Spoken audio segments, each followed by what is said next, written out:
right, and we're back. This is episode 142 of the Taproom podcast, and I'm your host, Mike. Oh man, what a week it's been. What a weekend it's been, for that matter. But yeah, this episode, before we jump into all that, this episode is with Chris and Andy Bergsma, the father and son duo over at Brewing in Rancho Cucamonga. Man, this was super fun. Like, you know what? I want to say we went for maybe like right around an hour, 15, hour and a half, maybe. I mean, we lost track of time really, because it was such a fun conversation.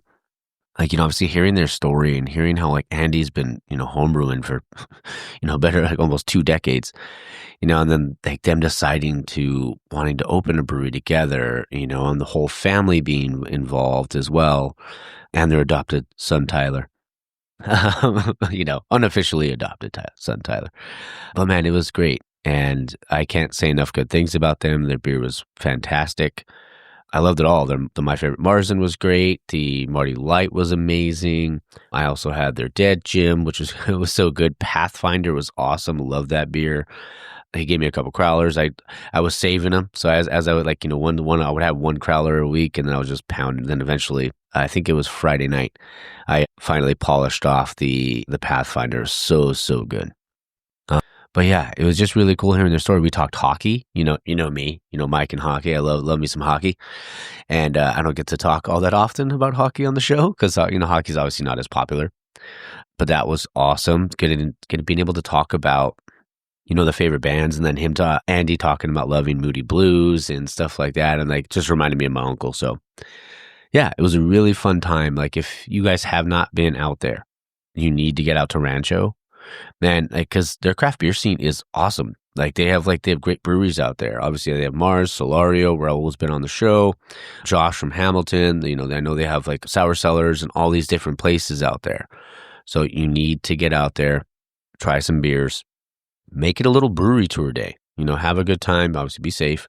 But yeah, and they always have food trucks and stuff like that too. So get over there, man. You gotta get down there. Let's see, but let's start with last week. Last week I was in San Diego. I got to record with Paul over at Paul Dedas over at My Favorite Brewing.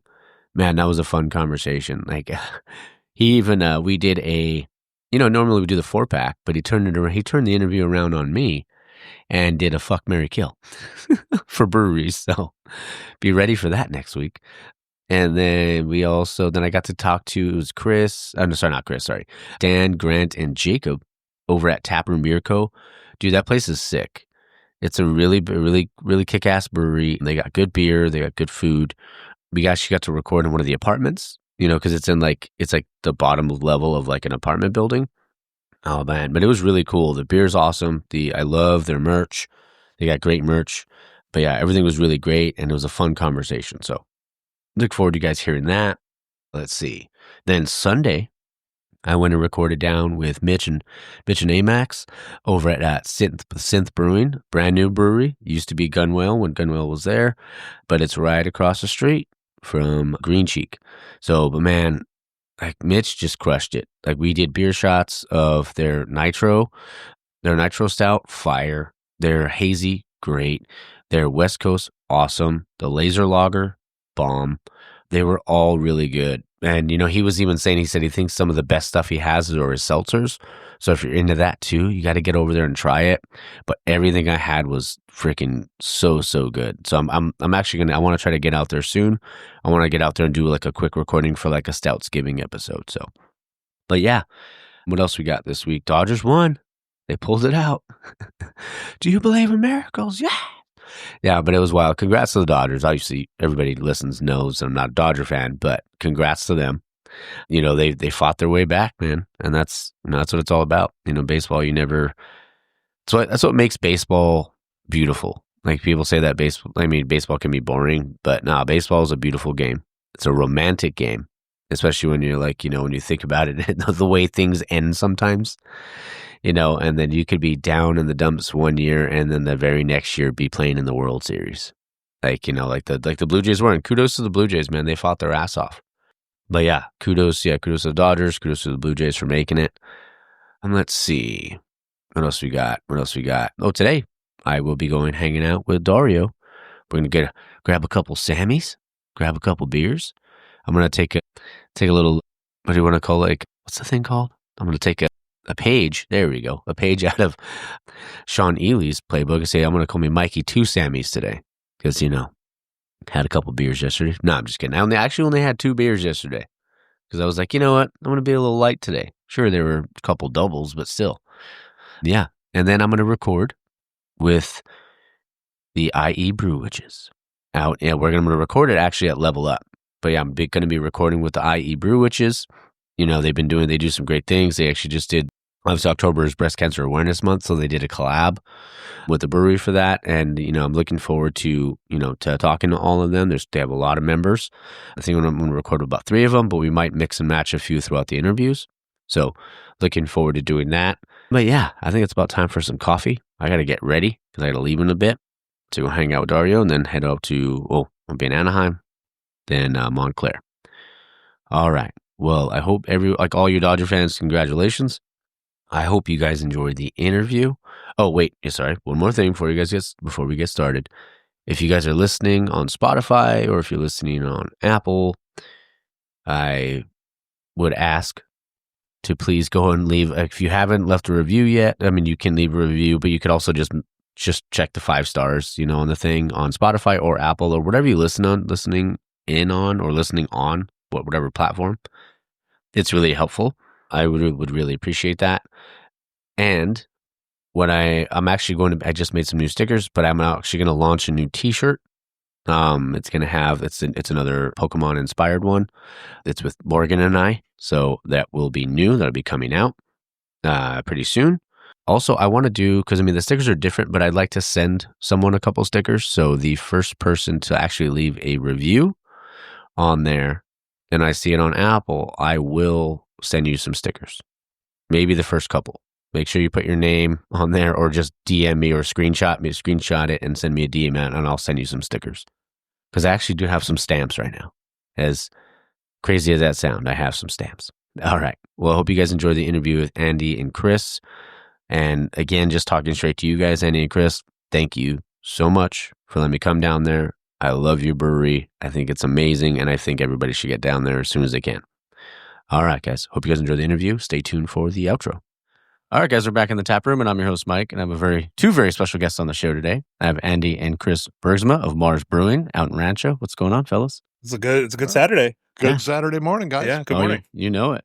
So, I know you guys just got back from GABF. Yeah. We're having some beers. I'm having the Pathfinder. Yes, sir. Is that Rawaka, Nectaron, and Allura? Yeah, Allura. Yeah. Dang, all right. My eyes are still good. Hell yeah. It's coming in at, was it say 6%? Yeah, 6%. There 40 it is. IBUs, nice and round. Nice. What are you having? I'm having the collaboration we just did with Level Up. This is the Grand Theft Cosmos. Okay, there it is. That was great. I tried it yesterday. It's super good. And what are you having, Same Andy? one I'm having. There you go. Well, cheers, fellas. Cheers. Enjoy. Cheers. Welcome to Mars. Thank you. Yeah. Oh, welcome to Mars. Yeah, Luis had nothing but glowing things to say about the brewery. Appreciate I was like, that. dude, I'd love to have him on. So yeah, then made it all happen. Hell yeah. So tell me how Mars got started. Tell me about your journey in craft beer, man. Well, my dad can answer that. So this is my dad, Andy. I'm his son, and we started this together, and it was kind of his fault. So, Well, actually, it started way back when my wife worked at the Salt Lake City Winter Olympics in whatever year that was. I don't even remember now. 2002? 2002. Yeah. There it is. All right. So she was there working the Olympics, and one of her roommates happened to be a home brewer. And after the Olympics were over and it was getting closer to Christmas, my wife didn't really know what to get me for Christmas. So she contacted her roommate, Annie, that she was with, and Annie was from New York. And says, hey, you talked to me about this home brewing stuff, I don't know what to get my husband for Christmas. She said, well, get him a homebrew kit, There it is. So next thing you know, on Christmas Day, I open up all this stuff, and I had no clue what any of this stuff was. And what is this? And she goes, you can make your own beer. I go, make my own beer? It's actually a thing. You can do that? Yeah. So that day, Christmas Day, with no experience, no knowledge about brewing beer other than a recipe and a homebrew kit, man, I dove into the pool and decided to brew this beer. And, I didn't know if it turned out good or not. And once it was sampled by the homebrew store guys, and I go, "Yep, you nailed it. It's right on. You did a good job." And there it is. There it went, man. It was like all downhill after that. All downhill after that, you know. Yeah, that started the avalanche. 20 plus years of homebrewing, and then he changed jobs and was able to work, come out with me on Saturdays and brew, because before he was working Saturdays, and then he didn't have to work Saturdays anymore, and he'd come out and started brewing. He goes, "This is pretty cool. I really like this." You know, it's like, I want to learn more about it. Okay, here. Yeah, I'm a student of all these books. I was fortunate. He had the library ready to go. He was like, "Here you go. Just ingest all of this and learn it." And yeah. So, I love that. Yeah. So here we are, man. Yeah. Years later, and with the passion and a dream to let's give this a whirl, man. So yeah. When did when did you first think like, oh man, I want to open up a brewery kind of thing? Like, because I mean, you were homebrewing, but well, we're homebrewing, but we're also doing a lot of things for family and friends. You know, weddings and Christmas parties and things like that. So we were getting the beers that we were making at that time in front of a lot of people that didn't really know us, or know who we were or anything else, and really enjoyed the beer. So we're going, well, maybe we're onto something here. People are enjoying what we're doing. Yeah. So we go, well, maybe we should kind of look at this, and then it just kind of organically happened, just kind of snowballed into place, Well, I think too, the Festive Ales, Anaheim Festive Ales, I think it was. Okay. We entered that as homebrewers, and we, not going to name the other breweries, but there's an Orange County brewery that wasn't open at the time. We entered a couple beers, a barrel-aged beer and our T-10, our double IPA. And we actually, did we get bronze? Or we basically beat them out. We didn't get a gold, but we beat out a brewery that everyone in Orange County knows and loves. They were home brewers at this point, transitioning to pro. So there's a little bit of like leeway. But that for me was like, dang, I respect these guys. Yeah. And if we're making beer just smaller scale, if we're making beer that can hang with the guys I look up to, maybe this is something we should look at deeper, right? Because we love it. Like, I love making beer. So yeah, that was what sealed it for me. That's awesome. And when did you guys open up, Mars? 2 years ago. 2 years ago. Okay. 2003, August of 2003. Yeah, we actually signed the lease. 23. Okay. Excuse me, 23. We signed the lease in February of 2020. So literally a month before they shut everything down. Wow. So yeah, we were fortunate that we budgeted for this. We didn't budget for the pandemic, but we budgeted for this, and we had we have a silent partner who's been very helpful in making sure things were running as far as paying their portion of rent, and we were able to weather that. And yeah, I think we are a direct result of every obstacle we faced during that time, I think, and it's in a good way, not in a bad way. That's great. In a good way. Yeah. And I mean, with the name Mars, which came from a street location that we had our homebrew club was based on. Okay. I was wondering where the name came from. Yeah. So with that, the rovers that are on our walls over here, they have the meanings of the names of those rovers have a lot of meaning to us, especially perseverance. Yeah. As we persevered and we fought and we got here and we're open. So that's awesome. Yeah. Yeah. And you guys are saying like you guys built a lot of this yourself, right? Yeah.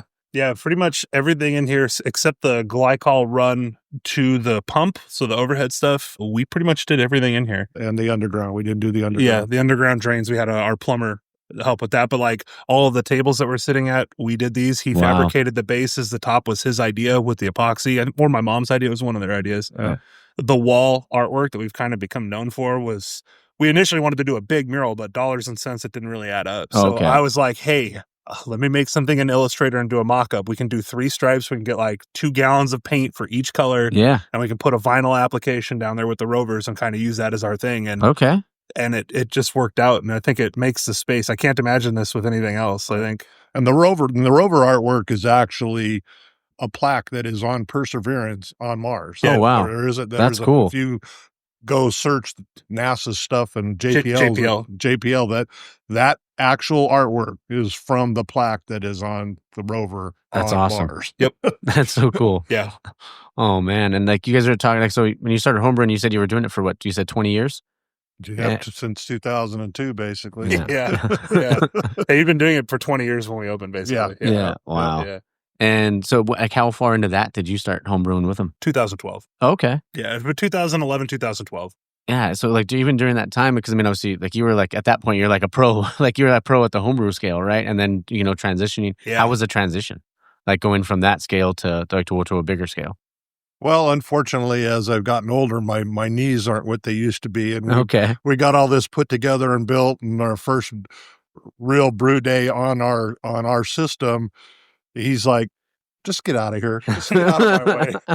Your knees are so bad. Just get out of here." Yeah, he's like, I got this. This is my space. Just Okay. stay out of my space. Yeah. And you got to imagine too, since we had planned to do this, we had entered more events and things like that. So Yeah. so we were brewing a lot more. And when I say we, it was like, I'm out there doing the grunt work. He's out there working on whatever he was working on in his garage, helping out, keeping tabs on stuff. And we just, I had done so many brew days. A bit, the transition from a small scale to big scale, there's different math. There's different hop utilizations. There's things like that you have to keep in mind. So, you do all of the math you can before you ever really put any grains in it, right? You're just doing water math, right? Yeah. But no, I mean, it was a learning experience. Our first few beers, we actually had an Imperial Pilsner on tap when we opened called Olympus that was 6.6%. Dang. Because our efficiency math wasn't on the money. So we got far more utilization out of the grain. So we made this crazy strong Pilsner that, 2 or 3 of them, unlike a crispy boy like it should be, it would put you in bed. So yeah, we learned from our mistakes and we've adapted. But yeah, it's a good thing, man. It's a good thing. That's awesome. Yeah. And I know you were talking about like people like that you kind of looked up to in the industry. Were there other breweries or brewers for that matter that were like influences? For you guys along the way. For us, for me at least, I will say that when we were planning this, we talked to a lot of people in the industry locally, and unfortunately, they're no longer with us, but Brian from Claremont Craft Ale and Natalie, Emily and Simon too, to a point, but Brian was there for us and gave us honest feedback, opened his books and told us dollars and cents of what it would take to actually open a brewery of this size. Yeah. And he was just the type of person in this industry that I think more people should strive to be like. There's a couple people that I look up to still to this day. Yeah. But when we were planning, Brian was instrumental. I think Kurt and Andy from formerly last name, now Mount Baldy, but I don't think they're involved anymore at Mount Baldy. Yeah, no. But yeah, they were really helpful in laying out the groundwork that paved the way for us to do this. That's great, man. Yeah. Love that. They were very helpful and a great guiding light to let us know the pitfalls of going this direction and what to expect. Yeah. So they were, Brian is deeply missed. Oh, yeah. Well, and everyone told us too. Brian was one of the first people who was like, "Oh, if you're budgeting $125,000, you're going to need to double that at the bare minimum." And we were like, okay, all right, let's save some more money. Yeah. There you go.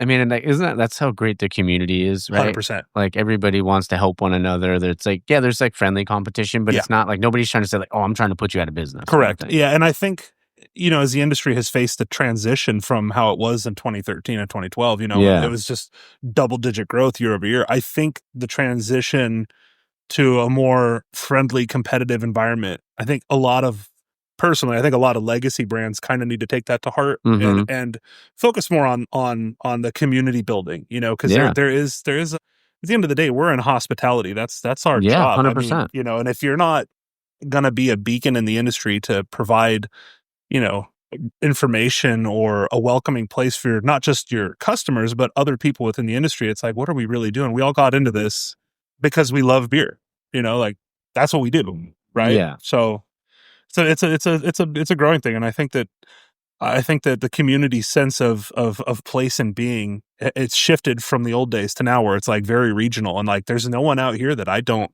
really vibe with. I mean, there's people I might have disagreements with about my approach to brewing, but like, I try to stay cool with everyone. Yeah. Because that's what we're about. Yeah, that's what it should be. 100%. I mean, of course, there's always a couple bad apples out there, but for the most part, it's like really, it's like such an amazing industry. 100%. Yeah. And we're all making good beer. A lot of us are like really striving to like fine tune the details. And I think that's important. Yeah. I mean, and that's why I love talking to brewers because it's never good enough. 100%. Like I'm my own worst critic, dude. Yeah, so say well, I am too. So, I mean, I'll tell you, when we got our judging sheets from GABF, I looked at them and I go, I only disagree with one of the beers, but it was one of those things. It's like, I'm not above, reproach on that. You are absolutely able to tell me if you don't like something I did, and I'll roll with it. And the next batch we do, we're going to take, steps to improve that. We're all about an iterative design. I mean, everything in here is like that.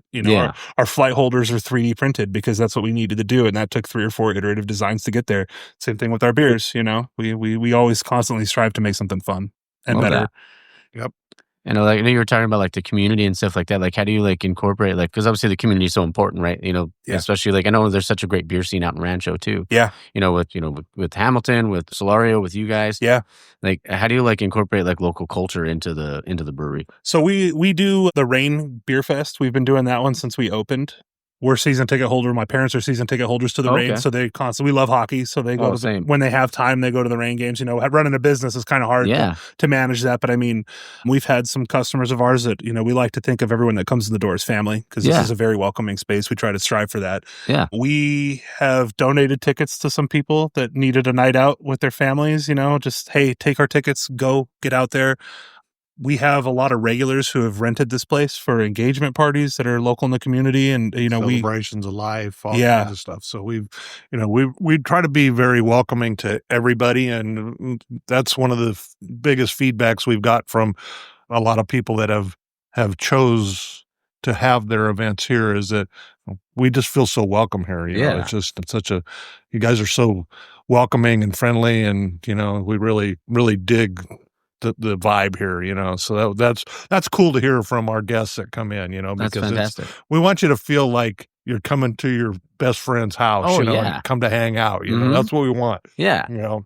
And that's one of my favorite things about like this industry too. It's like you guys can come to, or anybody can come to a brewery. They can maybe meet someone they don't know and then find a connection and then have a conversation for an hour. The amount of times I've seen some of our regulars sit at the bar and someone new will sit next to them and they'll just strike up a conversation, and now they're going out to other breweries and what have you. And I mean, we just did our first collab with Level Up. That's another thing we're doing with the community. We have a collab scheduled with Metabolic that we're trying to iron out the details on. So we're doing some cool stuff. I think that I'm a firm believer, and my dad's probably the same way, that a rising tide raises all ships. And if you're not willing to share your failures as well as your successes with people within this industry, doing a brew day, I think we're all harming ourselves when we don't do that. I think being transparent with that type of stuff is vital to everyone's success, especially with it being such a competitive industry.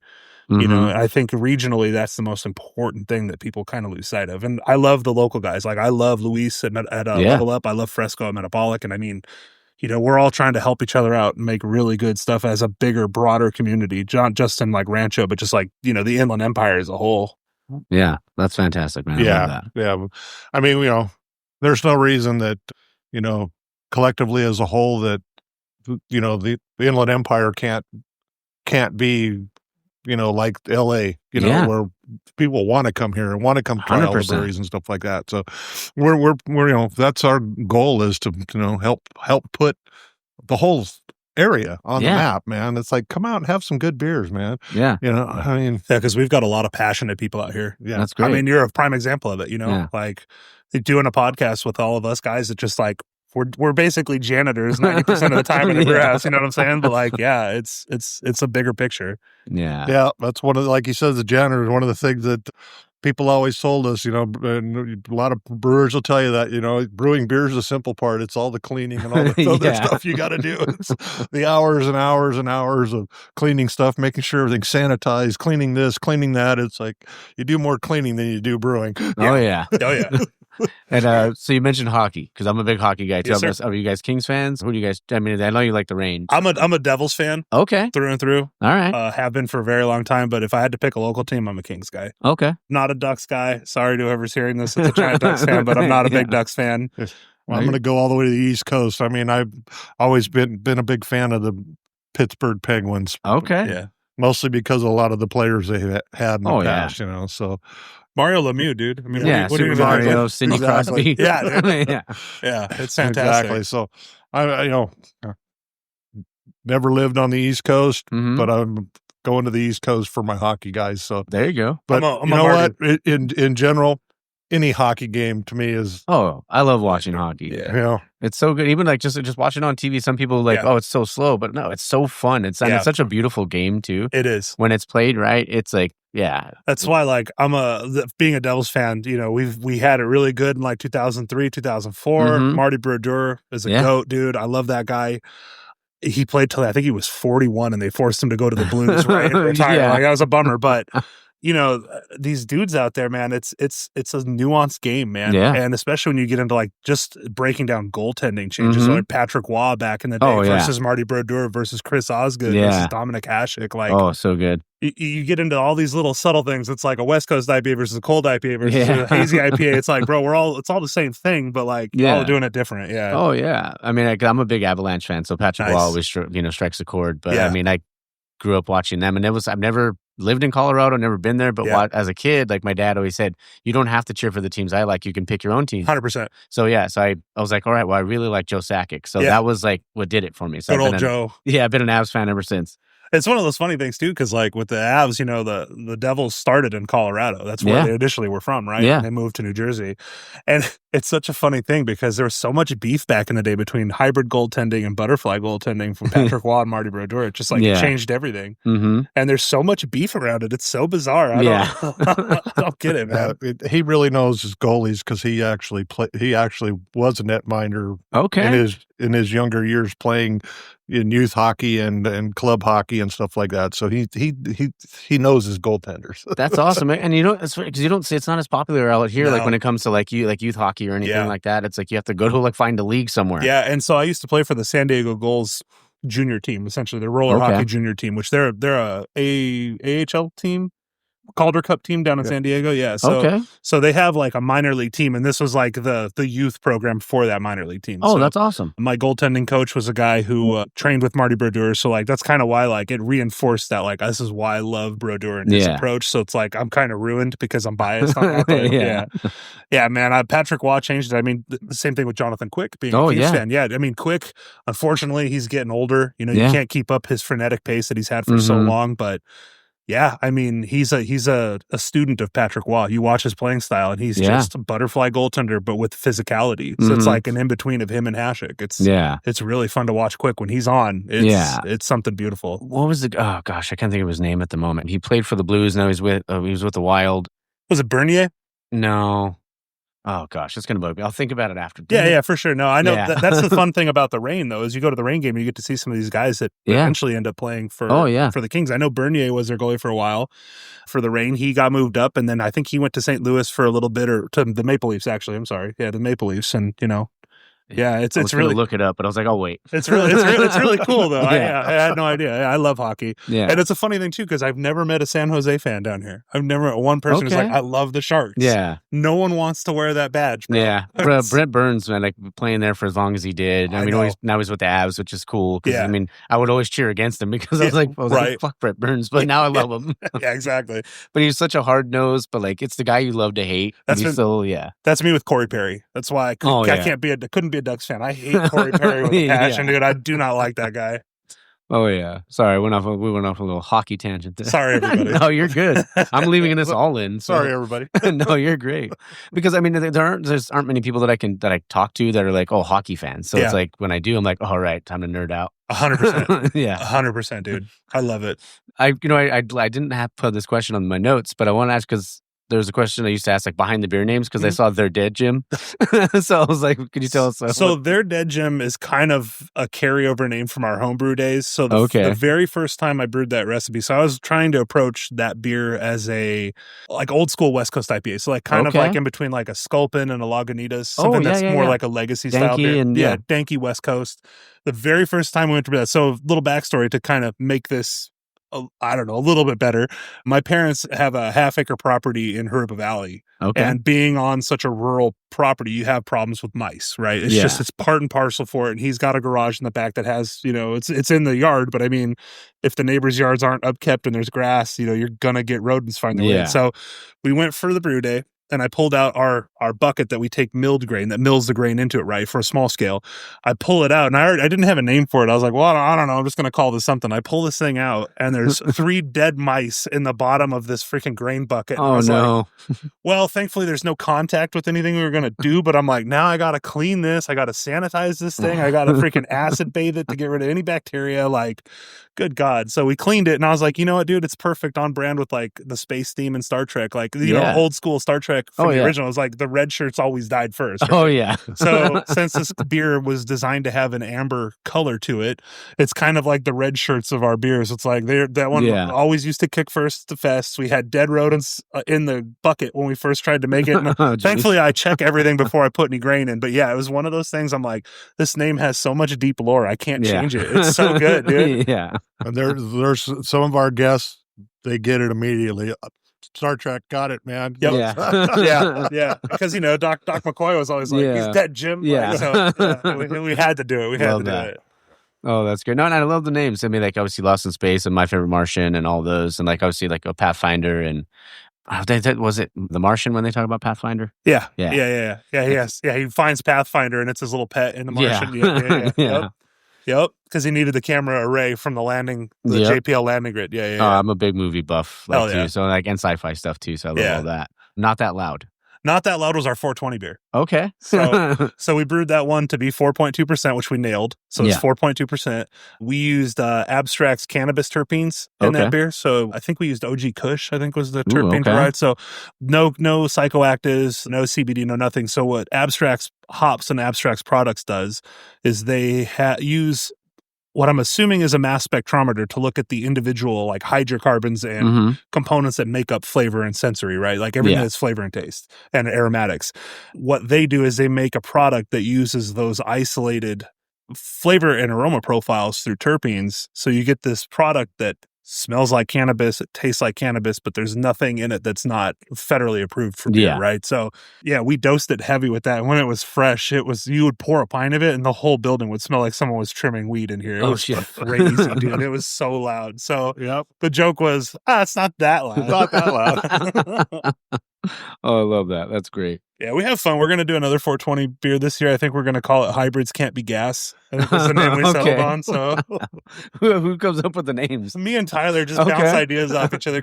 So Tyler and I work together at our day job because we still, every single one of us now, hold a day job. Okay. I think my mom's retiring. So, you know, there's a transition period there, but we all work full time. This isn't really a hobby. This is something that we love to do and we'd love to grow it. But, you know, the reality of the world is health insurance is expensive. Everything's crazy. Of course, So full-time jobs. Tyler and I work at the same job together. That's actually how I rope-a-doped him into this. Okay. And, we share, we work in IT for a school district. So we share the same schools. So we kind of break up work.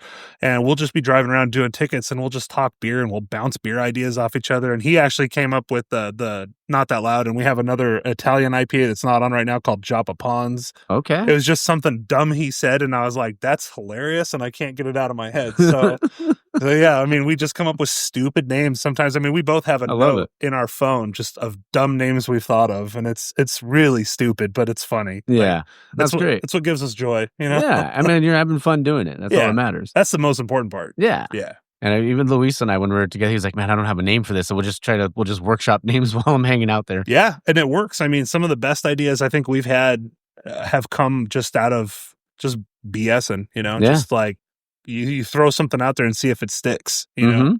And thankfully he and I have difference of opinions a lot of times. So if we both agree on something, we know it's good. That's awesome. It's good.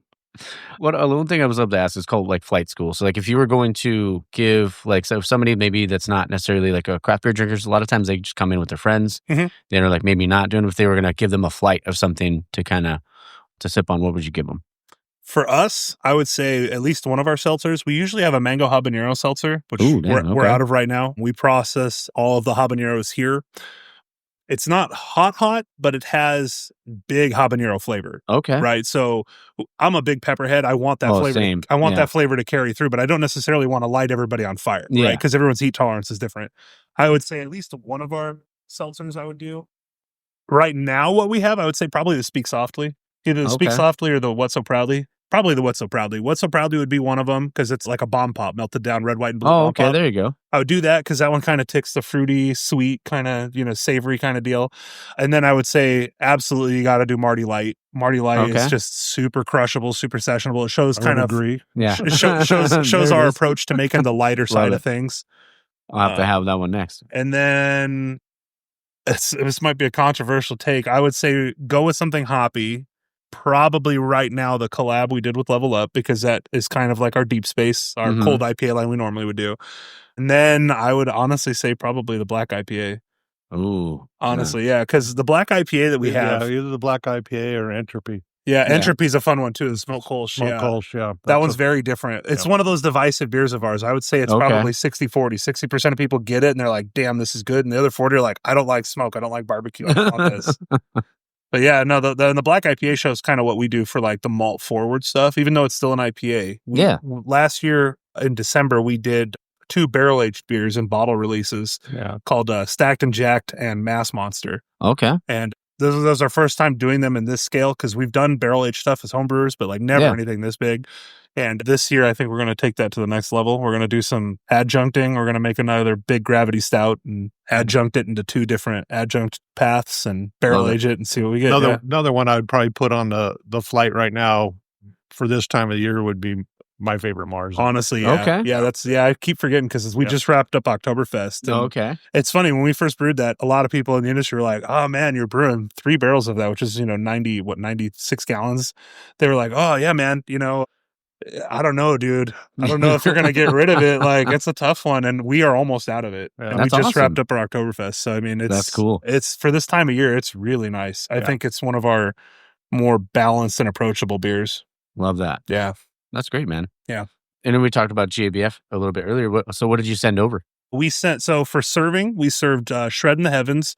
We served My Favorite Märzen, and we served Vista del Sol, which is our Mexican lager. Which this batch came in a little bit higher ABV. That was just a decision I made in the brew house. Not a bad thing. And then for judging, we entered My Favorite Märzen, Starship Strata, which we no longer have on faucet because we kicked that keg recently. Okay. And what was the last one? Marty Light. Yeah, we did 4. Or we did 4, yeah. So it was Marty Light, My Favorite Märzen, And Starship Strata, and Discovery, the Pale Ale. Okay. Yeah, that's Love right, that. Discovery.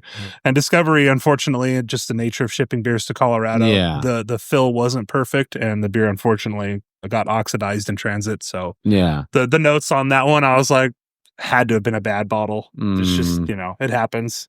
Yeah.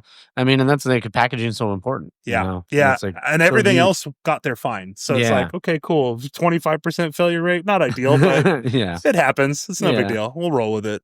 I'll take responsibility. I bottled them. It happens. It's not a big deal. But no, I mean, the consensus from, Tyler and my mom were there serving. The consensus was everyone loved the Märzen. That's great. And Shredden did pretty good, and the Vista del Sol did pretty good. So, going there, first time serving beer there, having our beer represented, it was a change of pace. Like I was nervous all weekend, and I wasn't even there serving. So, No, that's awesome. Yeah.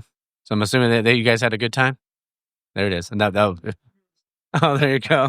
Well, yeah, that's fair. I was absorbing all of your nerves. I was taking it all in. They had lots of beer there to ease the nerves. There you go.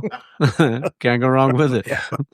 I mean, you guys have such a diverse menu, which I love because I mean, there's not like you having a black IP. You don't see that very often. Correct. Yeah. Right. Like Märzens or anything like that. I mean, Märzens are so good. When they're done right, they're fantastic. Yeah. But yeah, you guys have such a like diverse menu with that. Like, what are some of your maybe your favorite styles to brew, or is it just all of them because you have such a diverse menu? It's a hard one for me. From a brew day approach, I like brewing the light stuff, the crispy boys. There's more attention to detail because one little thing can cascade downstream for something super crispy and light. Mm-hmm. That being said, I'm a hop head at heart, so I love making something hoppy. I love going up the ladder and dry hopping these beers with 2 pounds per barrel. I mean, it's just, I enjoy pretty much a lot of what we do, but if I was being completely honest, one of my favorite beers to brew, because I love the aroma, I love the way everything smells tip to tail when we brew it, is a saison. Okay. A good saison, man. I love a brew day with a saison. Loving that funk? Yeah, man. Once you put the wheat in the freaking whirlpool or in the mash, and just you get it in there, and the wheat blooms the whole building with its Pilsner malt and everything. It just it's got this sweet cereal aromatic that even when we did the Hefeweizen, it's not the same. It's completely different aromatic. And it's one of those things. It's lighter bodied, super crushable. And that's such a diverse style that you can serve it on its own. You can farmhouse it and make it tart and acidic. You can keep it straight and go French or Belgian without any funk. You can adjunct and fruit it. I mean, it's such a diverse style. And unfortunately, it's kind of fallen off in favor. We used to have, when we opened, we had a Saison, and then we brewed another version of a Saison and put that on. And it's one of those styles that's underappreciated, I think, in the scene. But I mean, it's a beer style I love. And I know Luis said he just tapped a Saison. I was like, well, shoot, I got to go to Level Up today. Go get that, dude. Yeah, I think Speaking it's my the language. collab I think he did with Unsung, right? Okay. Is that one? It might be, yeah. Yeah, because I know they said they were letting it sit for a while. Oh, so. I'm excited about that. I'm excited about that. I love a Saison. There you go. Yeah. And how about you, Andy? Like, even when you were like during your homebrew days, what were some of your favorite styles to do?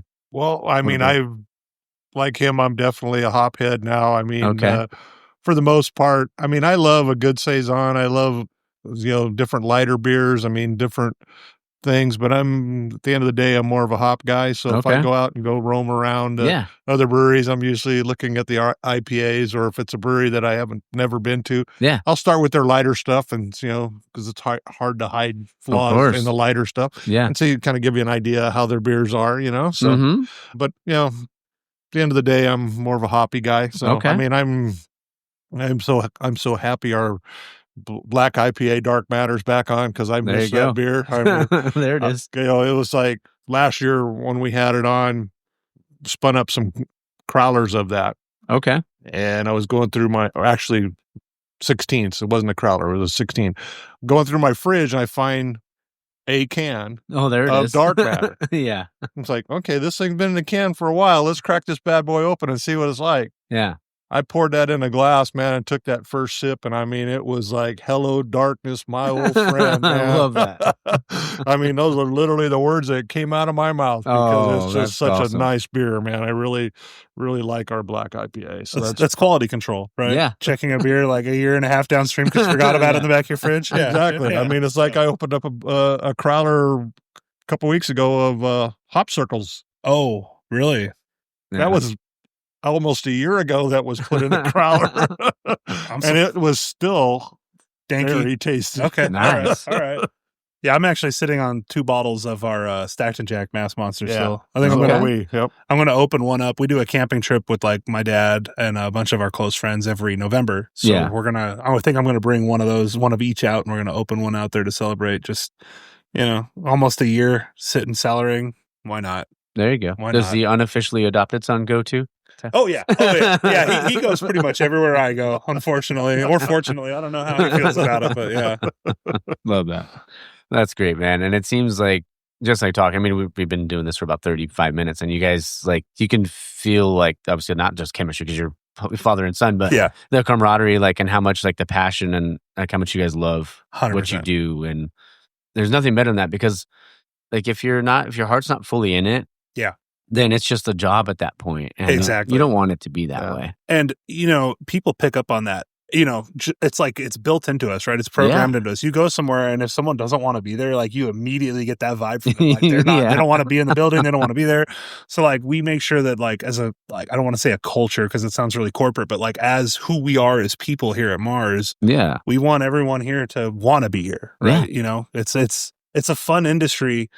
Unfortunately, there are other breweries out there that put the bottom line as like their god, as it were, and they worship that. And unfortunately, sometimes the humanity and personality within the tasting room sometimes suffers as a result of that. But here I think we struck a balance where we have employees, and we take care of them, and we take care of each other, because at the end of the day, whatever I would want to have happen, everyone here needs to be on the same page. And it's the same with anything my dad wants to have happen within Mars. Like, we all are on the same page, and we got to work towards that. And if we don't agree, we come to a consensus and a compromise. Correct. Yeah. Absolutely. That's great. Absolutely. I mean, one of the things that I've always thought was one of the coolest things about making beer is we could brew a beer and we could ship a beer anywhere in the world. And I might not ever know the person that possibly on the other side of the globe would be drinking my beer, but absolutely loved it. And go, oh my gosh, this is one of the best beers I've ever had. To me, that is so awesome and so powerful that, to be able to to have something like this that, has been around for millennials. Yeah, it's crazy, right? Millennials, and Yeah. And I think that's a deeper thing, is like, I'm a big believer that beer brings people together, or should, right? 100%. So it's, for everybody having a difference of opinion about a million different topics, I think that at the end of the day, if you can sit down and have a beer with someone and just like not even talk about the stuff you might disagree with, just find commonality in the glass. We could all agree to disagree, but let's sit down and have a beer. Yeah. I think that's what is the magic of it, right? Because like we've been doing that as humans for millennia, like you were saying, like sitting around a campfire telling stories. Well, this is a way to carry that heritage, Yeah, I've always equated like this show to that, because it's like me going to a brewery and talking to someone that I've more than likely never met before. Yeah, and talking beer over a beer. Yeah, it's fantastic. Yeah, talking hockey, talking all kinds of stuff. All of it. Yeah, the whole shebang. Yeah, 100%. Yeah, I love this industry, and it's seen its ups and downs, but I think everyone in this industry nowadays, we're mostly on the same page with that. And it feels really good, because you can tell, you go to a place and like, if you go to a place that's super corporate, it might be owned by Anheuser-Busch, right? Mm-hmm. It's like going to Walmart versus going to like, your local Ace Hardware, right? Yeah. There's a big difference, so you can pick up on that, but I love it. People in this industry are freaking awesome. Yep. And I've made some really good connections and friendships with people within this industry that I wouldn't trade for the world, honestly. That's great. Yep.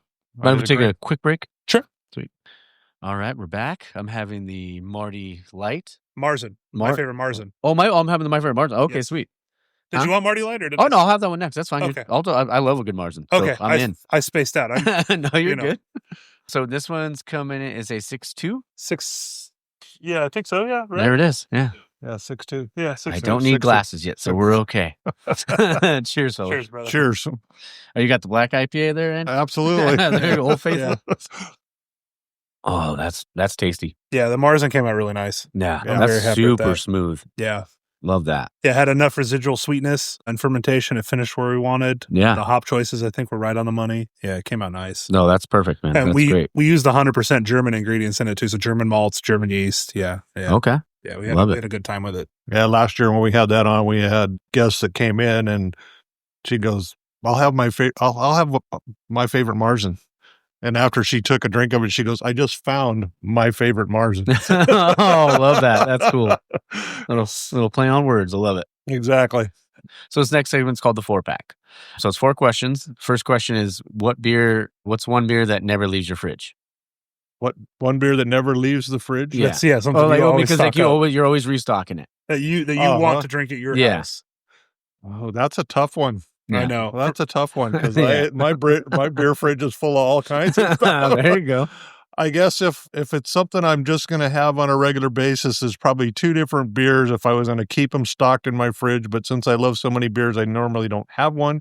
It'd probably be either Sierra Nevada's Pale Ale or Weekend Vibe. All right. Love it.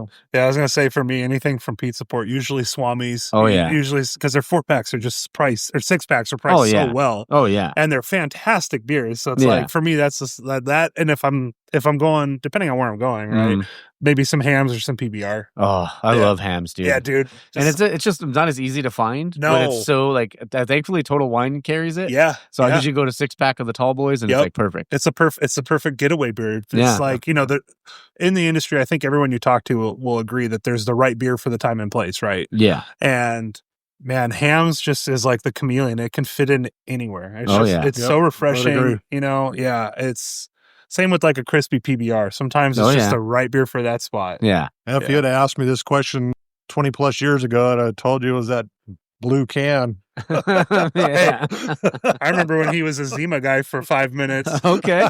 Hey, it happens to the best of us. I was a Smirnoff Ice kid at one point. Oh man, did you ever get iced by your friends? I don't know. That's the worst, dude. They're like, you didn't do it. You got to drink this now. Yeah, dude.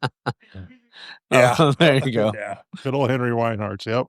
Yeah. The next question: if you weren't in beer, what would you be doing? And it could be anything you've ever wanted, even as a kid. Like you're like, I always wanted to do this. Ooh, that's a tough one. I would say, I love doing my day job, information technology. That's great. Problem solving is something that I really like to do. So it's kind of like, I have ADD, so like I need something to like put my energy into, right? Gotcha. That has a short-term reward. I know it sounds bad Yeah. to say, but it's the reality. And I love doing tech work. So something technical, IT. I mean, even a mechanic. I've got a classic car. My dad taught me how to work on cars. Awesome. And, do a lot of auto body stuff. And that type of stuff is something I would do. If it paid the bills, I would love to do that, minus the whole, all these chemicals you're breathing, even with the respirator, aren't good for you. Yeah. I would love to do that. That'd be so much fun. And how about you, Andy? That's once again a tough one because I've been very blessed to do a lot of different things, That's from great. owning a body shop to building award-winning classic cars, resto mods. I've done a lot of different things in my life. I've been very blessed. My wife puts up with all my antics of all the different things I do. There you go. Plus, now owning a brewery and, brewing beer over the years. I guess if I had to say, if I wasn't doing what I've done, I guess I'd want to. Wish I would have had the smarts of somebody like Jeff Bezos to come up with Amazon so I could be one of the most. There you go. Yeah. Or Elon Musk or something. Figure out how to come up with PayPal and then sell it and make millions and millions and millions of dollars. Yeah, dude. Yeah. Your guys are a lot better than mine. Mine was if I wanted to work at Blockbuster. That's cool. Though, that dude. was my dream as a kid. Honestly, it's I get to sit and watch movies all day. That was the dream. That's kind of lit. Yeah, that's kind of lit. Speaking of, since you said you're a movie buff, have you ever seen the movie I Like Movies? I don't think I've seen it. It's an independent film. Speaking of Blockbuster work, and okay, you should watch it. It's really good. All right, I'm gonna write that down. Yeah, it's called I Like Movies. It's got its moments, but it's a really, really good film. Yeah, already typed it in. Good man. I think you'll dig that one. It's a good one. Okay. Let's see. So number 3. So I know you guys just did a collab, obviously, with Luis at Level Up. But if you could collab with any brewery in the world, who would it be? For me, dude, the answer is Everywhere Brewing. Okay. Orange. I love Stefan, their whole crew, everyone there. They embody, I think, what is I tell them, they know this, that they are my North Star. They embody what I think every one of us in this industry should be like. Mm-hmm.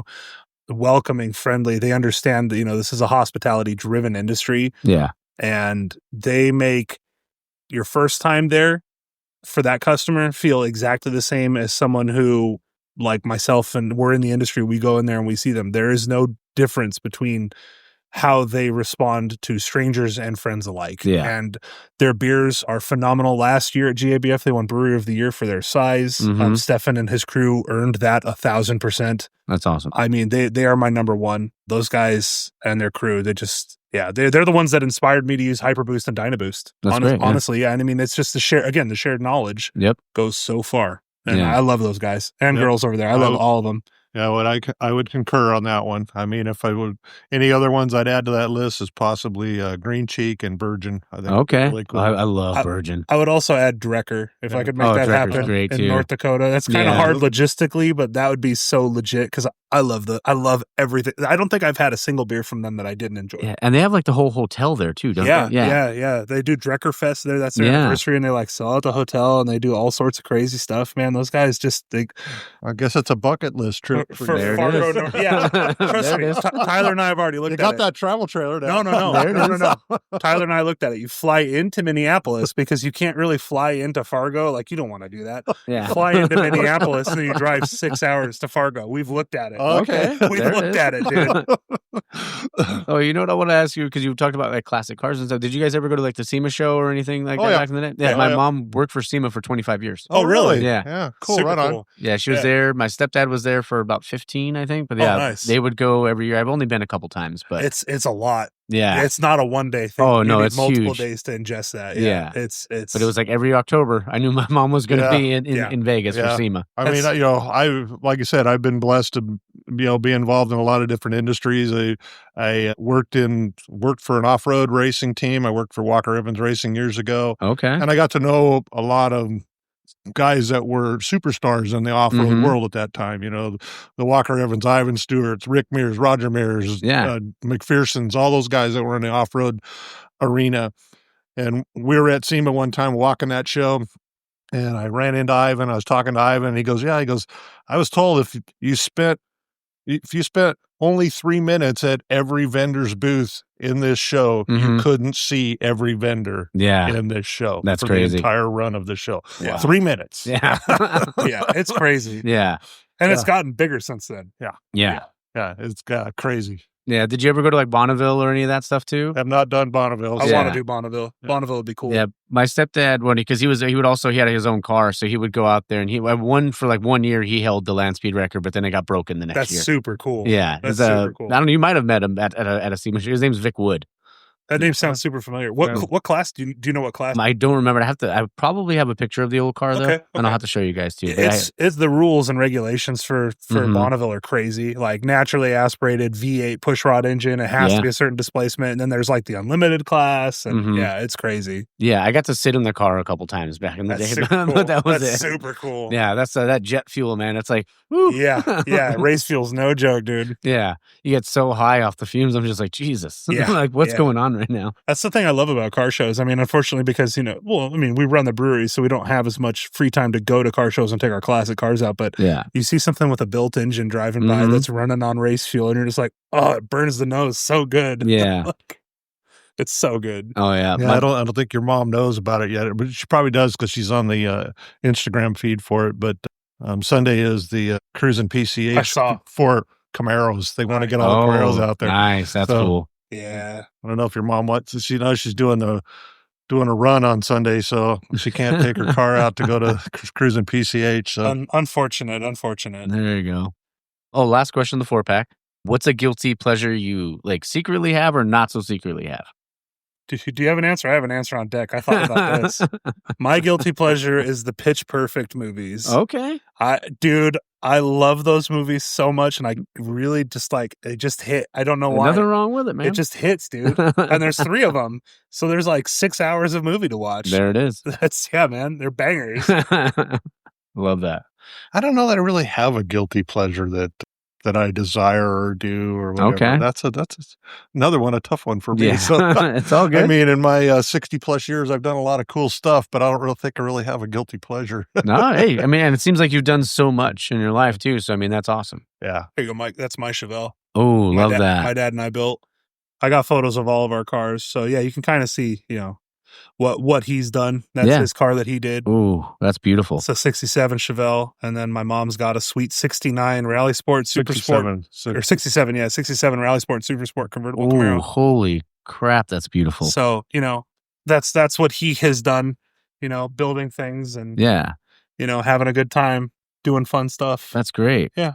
We're a family that has done a lot of stuff together, in case you can't tell just from our chit chat, man. And, no, that's fantastic, man. I'm fortunate. I have good parents that, going into business with family is challenging. Oh, yeah. I mean, even if you have a good relationship, Mm-hmm. and I'm fortunate to have that. I know a lot of people don't. And I'm very grateful that we're able to do this all together. That's great. Thank you, son. Of course. Yeah. Of course, dude. Yeah. And I'm so grateful that I got to meet you and just hang out with you guys for a little while too. Hell This yeah, has been so fun. Hell yeah.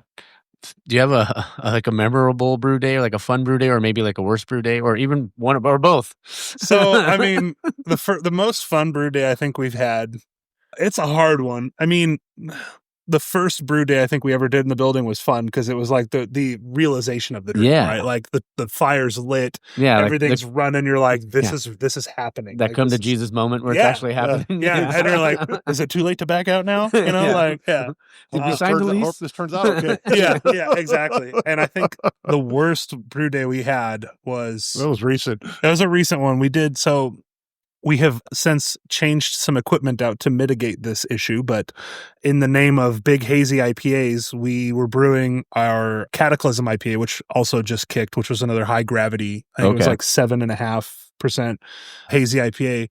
For those of you who don't know, when you brew and you have grains that have a ton of protein and sticking power, essentially, you're basically making oatmeal on the mash, right? Yeah. And if you try to pull, even with a work grant, if you try to pull really slow and you have equipment that can't handle that, you choke the equipment out and you get a stuck mash.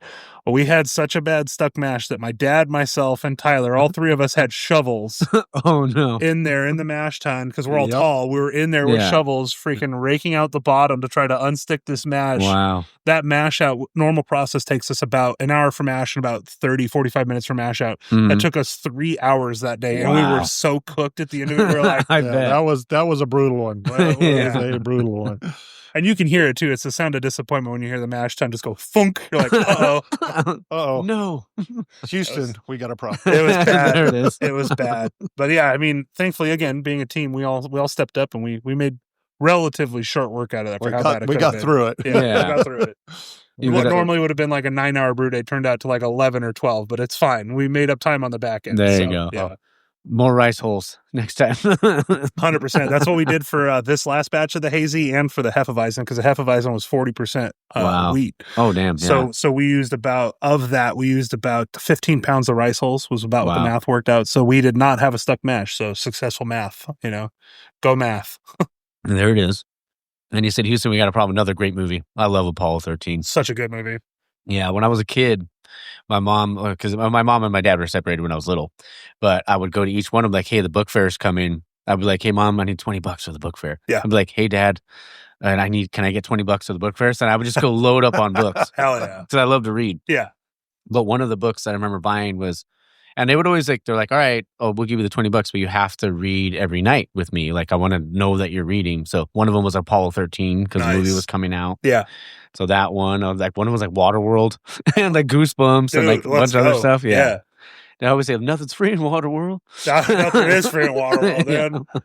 Yeah. There are days when in the movie where the guy's down in the hole checking the oil levels in the cigarette that comes down. He's like, oh, thank God, because his suffering's coming to an end. Yeah. That was how that brew day felt when it was over. I was like, oh, thank God. It's done. We're done. Well, you talk about Apollo 13, I mean, I guess it's serendipity or whatever. We ended up on a place where we live on the street named Mars.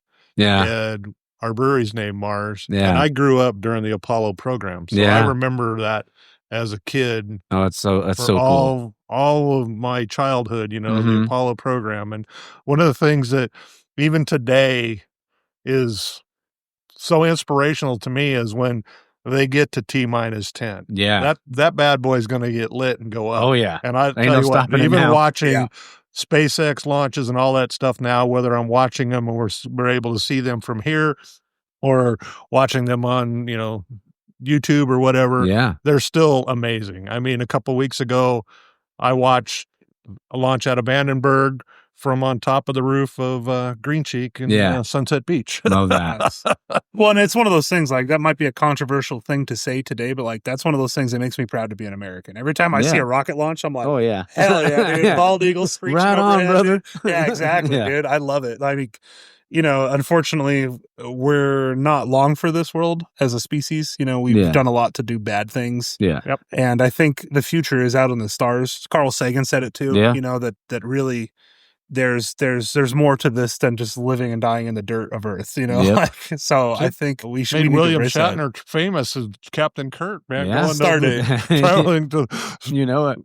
That was a space western, dude. Yeah. Exactly. Was 100% a space western, dude. Even because I'm a Star, I mean, I love both. I love Star Trek and I love Star Wars. But even then, it's like hard to like find someone that likes that too because they're so divisive. I don't get why. Like, they're both good. Like, they leave are it alone. both good. And I mean, like, I've seen the divisiveness between like Star Trek OG and then like Next Generation and then like Babylon 5 and what. It's like they're all different, but like for me, dude, I grew up when the Next Generation was like on TV with Picard and number 2, right? So it's like, but I love Captain Kirk, Spock, and McCoy, dude. Like, that's my vibe. Yeah. Well, back in the day, you didn't have a VCR, you didn't have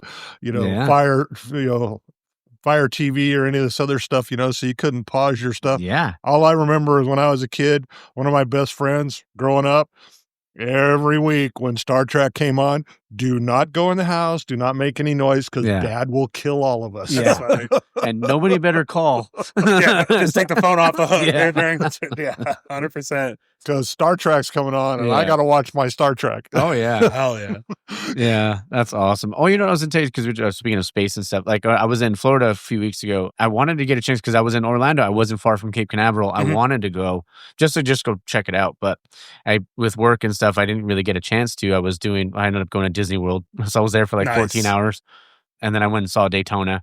Nice. Because I was always like a Hendrick Motorsports guy. Hell yeah. So I love Jeff and Jimmy and all those guys. And even when Dale came over. Hell yeah. But that was like, when I saw Daytona, I was like, this is fucking badass. Daytona's rad, dude. Yeah. Daytona's rad. Yeah. I want to go check out Daytona firsthand. Like I've seen, my wife's from Florida, and she tells me all these things I got to go do in Florida, and I'm like, stop it, stop it! You're making me want to go to Florida. Oh man, but it was great. But I would love to see Cape Canaveral one day. Yeah. I'm planning on going back out there so I can just spend more time. Yeah, but I'd love to see that. And I mean, that's the thing too. In Cape Canaveral, they have a Saturn V laid down on its size, so you get to see the size of those. I think they're F2 engines. I think is what the F1 engines is what they call that. Those things are huge. Oh yeah. And I mean, the manufacturing technique on those is lost to time, unfortunately, because the way those engines work is the jet fuel actually goes down the outside of the cone, goes up the inside to cool the whole shroud, and then goes into the injector plate for the combustion chamber, essentially. And they like that manufacturing of the micro welds and all that stuff. No, like we can't really do that anymore, which is why it's like SpaceX's hydrogen fueled system is different with the Raptor engines, and it works, but it's a completely different piece. Simplified all the stuff today. It was super complicated. I mean, you had to do all this without computers, which is wild. I mean, there were computers, it was bits wired in manually. Like, that's crazy. Not like we think about. Oh yeah. The next segment I had for you is called Taproom Tunes. Like, what do you listen to when you're brewing? Because I know you're a music guy. I'm a music guy. Yeah. So when we're in here brewing, Tyler and I, we usually listen to a band called Bill Murray, Bilmuri. Okay. The singer's name is Johnny Frank. He's a meme smith, man. Some of his songs are called Absolutely Cranking My Mother Effing Hog, Fluoride in the Hard Seltzer Water, Corn-Fed Yetis. Like, oh, dang. I love his music. And his music, despite the memes, the lyrical content is pretty deep. But it's like very, very boppy, very vibe. Like I love Bill Murray. In fact, Tyler and we just saw him at House of Blues in Anaheim 2 weeks ago, I think it was. And it's one of those things. You could be having a bad day and you put on a Bill Murray song and you're just like, hell yeah, dude, it ain't that bad. Let's go. Yeah. Like, so Bill Murray is like, we usually start our day off with that, and then we'll go into the deeper stuff. Like, we'll listen to I listen to everything. So it could be Pink Pony Club, Chapel Roan, one song, and then the next song is Battle of Triton by Netherwalker, dude. Just like crazy heavy death metal stuff. Like, it doesn't matter. I love music, so it's super diverse. When we're open, it's a different thing because we, obviously choose a different vibe that we want to have people enjoy. Because I mean, my music is not for everybody. Like, let's be honest. What style is that for Bill? Like, what is these? I would say Bill Murray is like pop rock / sounds cursed. Pop rock / country influence. So like he's a big believer in if the song's got melody, then it's a good song. And country music has some really big hooks. There's a lot of like melodic progressions in country music. So he blends that with like alternative and rock to kind of put it in perspective. His band has one guitarist, Johnny the singer also does guitar, one drummer, and a saxophone player. So they incorporate saxophone as like a lead instrument to carry melody. Wow. And Bill Murray is fantastic. It's such a vibe. Their energy on stage is fantastic. He's very open about, he was in the band, if you're familiar in the metal scene, he was in the band Attack Attack. If you remember that band. Sounds familiar. Yeah. He was in that band as one of those crabcore guys, just with the guitar, like just super low playing crab stuff. And he started writing his own music, forever ago, but started releasing it on the internet in like, I think 2017 or 2018. Wow. And he just blew up recently, and he deserves it. He's a great songwriter. Seems like a super cool person. Very open with his fans. It has time for everyone. You got to love it. That's fantastic. Yeah. Andy? Generational thing for me, it's Pink Floyd or Moody Blues. My uncle would be so happy to hear you say Moody Blues because he loves Pink Floyd too, but Moody Blues. But like I grew up listening to classic rock or country and all that sort of stuff too. So like I'm always like in my car, it's usually 90s, like something 90s alt rock, country, or some like older hip hop, like 80s hip hop, like Run DMC and stuff like that. Oh, dude, I love the old school hip hop, school West Coast hip hop specifically. Dude. Oh yeah.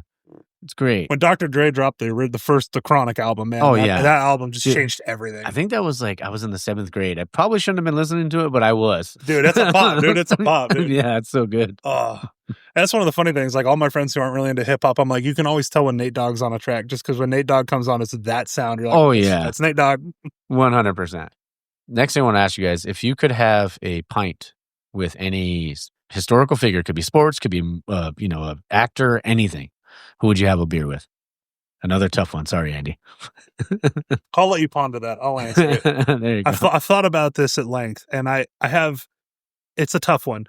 one hand, I would love to interview or just like have a conversation over a beer with Gene Kranz. He was the former NASA flight director for the for Gemini, Mercury, and Apollo. Yeah. The challenges they faced, I would just love to pick his brain about the obstacles that they had to overcome. But I think if you caught me on a different day, my answer might be Carl Sagan. I just feel like picking his brain about the cosmos and like having your mind blown out and being like, we are literally nothing or just specks of dust in the big scheme, like would be really cool. I think, but Gene Kranz, I think would be my go-to because Gene, I think he was a flight controller for Apollo 13. So he was in charge. He's also an aerospace engineer. So he has a foundational understanding of all the engineering in the programs that we got us to the moon and the challenges of, orchestrating, compartmentalization of build this in Texas, build this in Vandenberg, build this at freaking, at Boeing. Like That's it's wild. just, it's crazy. Like to pick his brain on how he was able to do all this without Excel, right? Or without Outlook keeping you on track in a calendar. Like how did you make this work? Because it's wild. Like it's just a wild thing to think about. Yeah, that's a tough one. You got some good ones there, man. It's like I didn't even think that deep. Mine isn't very deep. So. Yeah, it kind of blows me away. It's like, oh, okay, that's a tough one. I guess if you know what, and this is probably more so because of what Becky's cousin has told me about this person. I actually probably wouldn't mind sitting down with Elon Musk and just talking to him about how he come up with all this stuff he's come up with. Aside from all of his crazy Twitter rants, right? That would be a fun thing to pick his brain about. Yeah, but just not have him be in a Twitter world or whatever, but just sit down and as a person and have a conversation with them. You know, I think would be kind of cool. That'd be wild. Yeah, my mom's cousin knows Elon fairly well. I think it's safe to say. Yeah. And he's got stories about that guy's like, that guy burns the midnight oil, works all the time. That guy has no off switch. And I mean, I was thinking about that too last night. I was like, the amount of engineering and gears that you have to have turning to make something like SpaceX work. Yeah. I mean, Tesla's one thing, because if you look at the first Tesla, it was basically a Lotus Elise with a battery pack and a motor, right?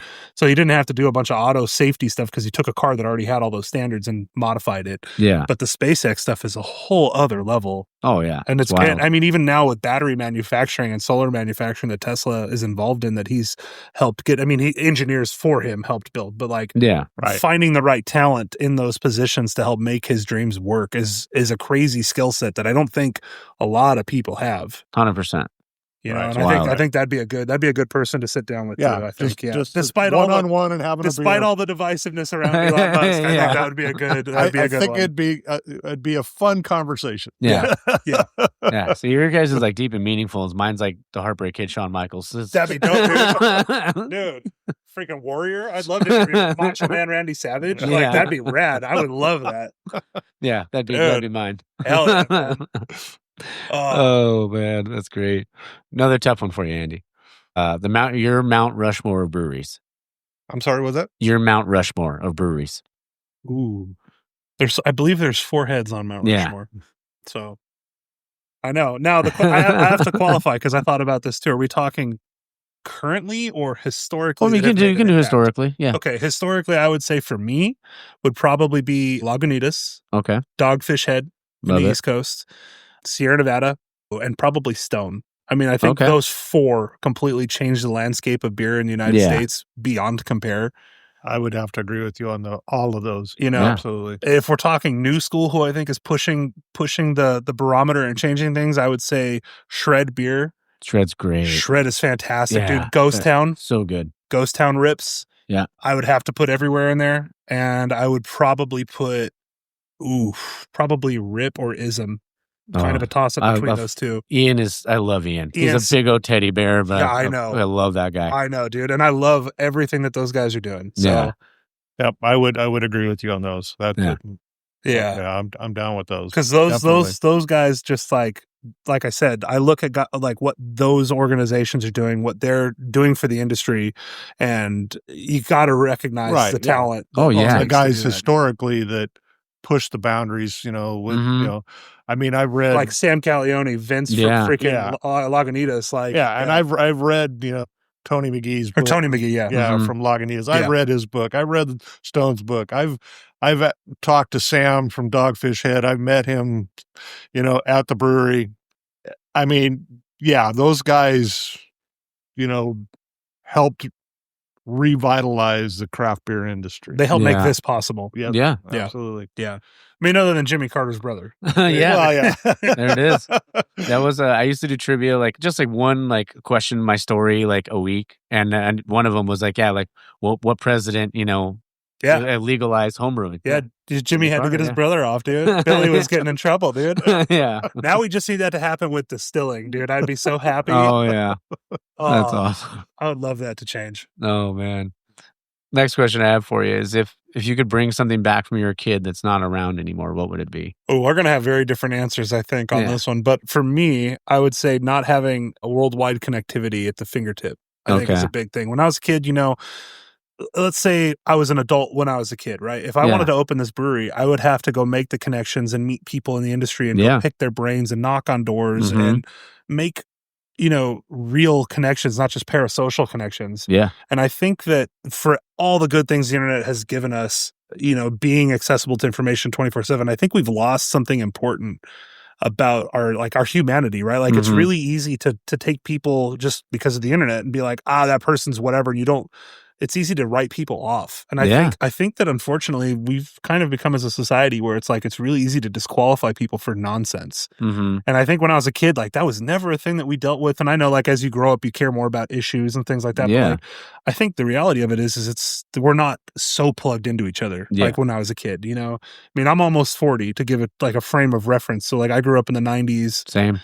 So it's like I being home before the streetlights were on, that was like the rule, right? Like you could be out. I don't care. I don't need to know where you are. But if you're not home and the street lights are on, you're going to be in trouble. Yeah. It's funny, Luis, I sent him that question just to see what he would say. And that's one of the things he said. Yeah. It's being a kid and like knowing that. Yeah. I mean, it's one of those things. And I think, being able to message or DM somebody that I look up to on Instagram about like, hey, I'm a brewer with Mars. I just have a quick question. Do you mind if I pick your brain? I think it's a really good tool. Yeah. But with all the good, there's always an inherent bad side. Of course. And I think culturally as a society, we've kind of lost track on the interpersonal part of being social. Yeah. 100%. Yeah, I would agree with you.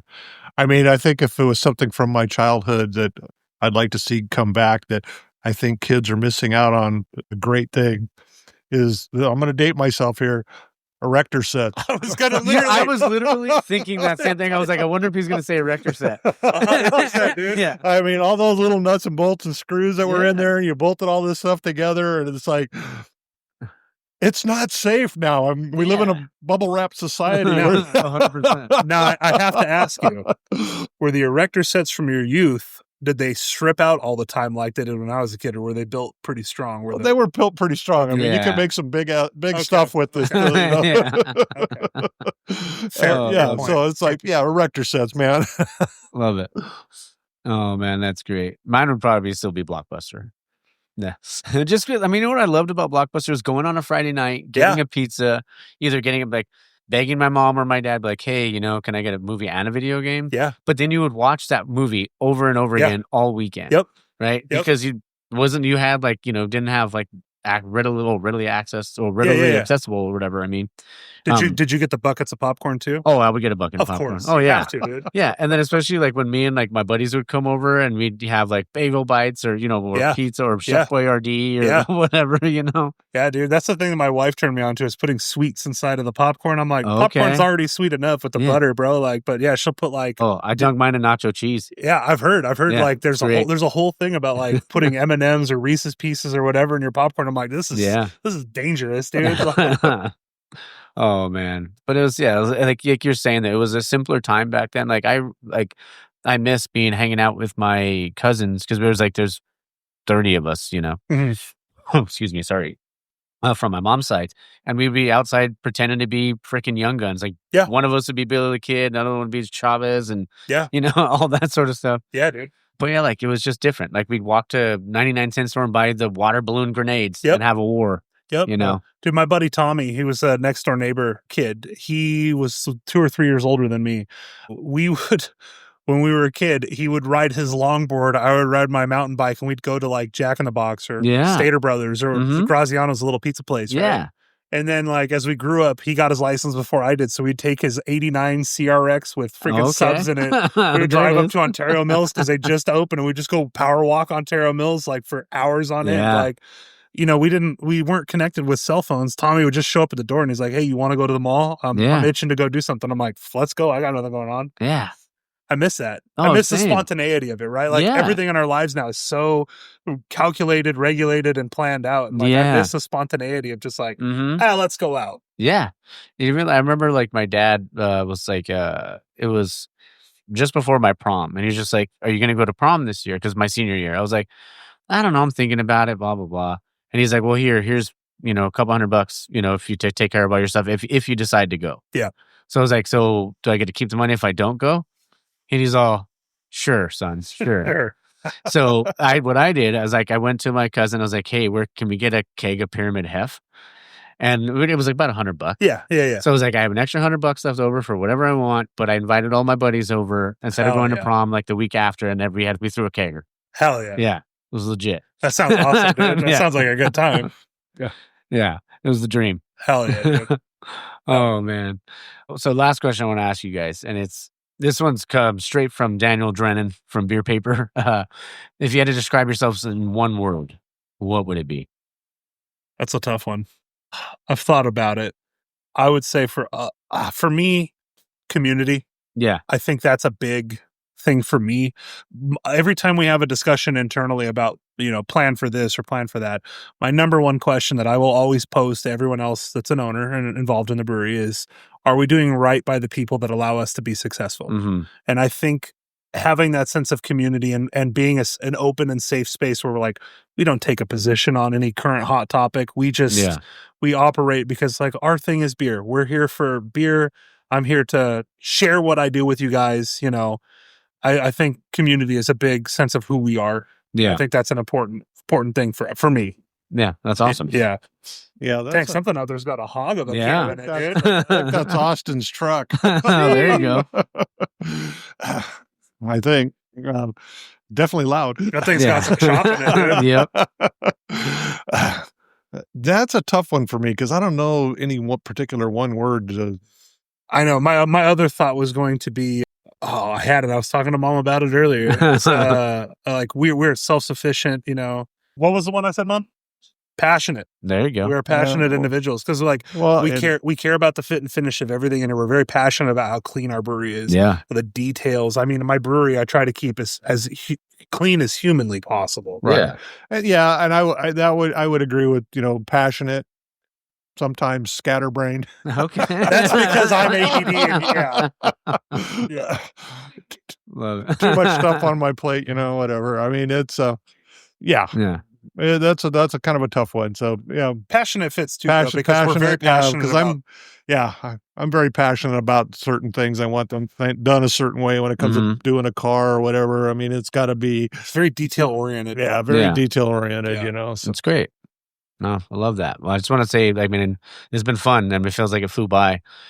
Thank you guys for letting me come down here and have a beer with you guys. I appreciate it, man. This has been great. No, it's been super fun. Thanks for coming out and learning more about us, man. Oh, yeah, for sure. Can't wait to come back out. Hell yeah. Yeah. And you guys are Archibald and 6th? Yep. Archibald 6th. Yep. Archibald and 6th. Come down. I mean, I've had the Mars. I'm going to try the Marty in a sec. And then I also had the Pathfinder. Fantastic. Wish I could drink all of them, but I wouldn't be able to get out of here. I wouldn't be able to drive out of here. Been there, done that. That's why we have flights, because there's so many on the board. This is what we can at least try more. Yeah, 100%. No, but this has been really super fun. Thank you guys, and like you guys have made it easy. That's what I always strive for. That I mean, as long as you guys are comfortable, then we're good. 100%. And you guys, I mean, the worst thing is like if I go to a place and it's like a 1-word answer, but you guys are fantastic. What do you like? Beer? Well, dude. Well, I saw something the other day where, like it or not, I mean, Rosie O'Donnell said that the worst person she ever interviewed was Keanu Reeves, because all he would do was the 1-word answer. It's like, this is a talk show, Keanu. Come on. Give me something. Give me some zhuzh, dude. I need some power, please. Yeah, and that's only ever happened to me like maybe once or twice. But, that's good. Yeah. That's good. I could see that being brutal. Yeah. You're just like, cool, so how do I transition from that to, I don't know. It's like an hour and a half worth of questions and knock it out in like 30 minutes. I'm like, oh, fuck. Cool, dude. I'll see you later, I guess. us. Yeah, I guess we'll talk next time. No, but thank you guys again. This has been Of course, fantastic. man. Thank you, dude. I appreciate you. Yeah, well, everybody, if you're in the area or if you're not in the area, just come down. I mean, you have Mars over here, you have Solario, you have King. I mean, I said Kings. Hamilton. Kings used to be over here. Kings used to be, Yeah. Now they're in what, Upland? Upland, yeah. Yeah, but by Pro 5. Yeah, Hamilton Rescue. over here. Like, there's an amazing craft beer scene in Solario, yeah. Cucamonga. We've got a good, healthy scene out here. Yeah. Sour cellars. You got to go visit. You got to go visit. If you like sours, best sours, as far as I'm concerned, are the ones that Brian makes. He makes them old school. Open top fermentation. Yep. Okay. Yep. Yeah. If you're into sours, it definitely. People come in here all the time. You guys got any sours? No, we'll leave that to Brian. You want good sours? Go visit Brian over at Sour Cellars. So how great is that though? Even just for you, like you have your space, and obviously we've talked about the community, but you're like, if you want to try it, go over there. 100%. And then we do that all the time. You know, because like people are like, oh, you don't have anything with fruit in it, and I'm like, I don't have anything with fruit other than our seltzers. But if you're a fan of fruit forward, I know Solario's got their lime Mexican lager. I know that Hamilton has Cactus Jackpot or Cactus Jack or Double Mango. Like, we will 100% support the people around us because it's the only way to be, right? 100%. Yeah. Yep. Try to be good neighbors. Yeah. Pay it forward. Be good people and pay it forward. That's kind of what we're about. Yep. Yeah. Yep. I quote Mr. Feeney all the time. I say, don't do well, do good. But that's it. 100%. There it is. Yeah. Mr. Feeney. I mean, that's, back in the day, the Mark and Brian on the radio, one thing I always enjoyed hearing at the end of the day is that when they would sign off from their show, Brian would always say, now go out and be a good human. Yeah. Very powerful words. Yeah. Go out and be a good human. And that's how we're going to end it. 100%. Thank you. Yeah, Cheers, thank you, guys. Thank you. All right, guys. Hope you guys enjoyed that. Like I said, it was an honor and a pleasure, for that matter, to be able to talk to Andy and Chris and, just be able to meet the whole family, and it's really cool, like I'm sure you guys could hear it, but just being there and their passion and the love that they have for this business and obviously for one another, being father and son and being a family business, it was just really cool to see. So, like I said, you got to get out there, you got to check it out. And, if anything, if you guys would love to, because I want to get over there soon too, because I want to try the new beer he was telling me about. So I need to get out there. But if you ever run into me in the wild, let's have a beer, man. Let's have a beer and chat a little bit. All right. Well, let's go. What's coming up? It is, so next week's episode is Adrienne Hodap. Hodap is back on tap, or back on the tap room, I should say, podcast. She is at Alter Society. We had a great time, and honestly, what a kick-ass brewery. Like, what a kick-ass place. Like, I know I talked about it last week in the intro, so I won't get too far into it, and we'll talk about it next week. But yeah, Adrienne will be back on, and then it's going to be Paul Dedas from Mike Hess, and then it will be the boys at Taproom Beer Co., or the men at Taproom Beer Co., and then after that, it'll be Mitch and Mitchell and Amax, and then the episode with the Brew Witches that I'm recording today. So yeah, we're loading them up. Got Stoutsgiving coming up. We're in fucking November, bro. It's wild how quickly the year went by. But I guess, we should be used to it by now. But yeah, crazy. Got Stoutsgiving coming up. I'm going to do another episode with my brother Jake. I've loaded up. I'm going to be loaded up about 5 weeks worth of episodes. So, you know what was crazy? I was thinking about, from the day I recorded with Good Gary, with Gigi, from that day, that was a Friday, till the following Sunday, I recorded 6 episodes. So in about, 9-day span, I recorded 6 episodes. That was wild. I was a little exhausted, to say the least. Ended up getting a little sick, but we powered through, baby. Twinkle, twinkle. And I'm going to bring back a little something that I used to do on the old ones. This is Article 26 of the Bro Code. Unless he has children, a bro shall not wear his cell phone on a belt clip. All right. Well, I hope you guys have a great Sunday. Hope you have a great week. And don't forget to support local, drink local, and find your beer, you sexy motherfuckers. Cheers.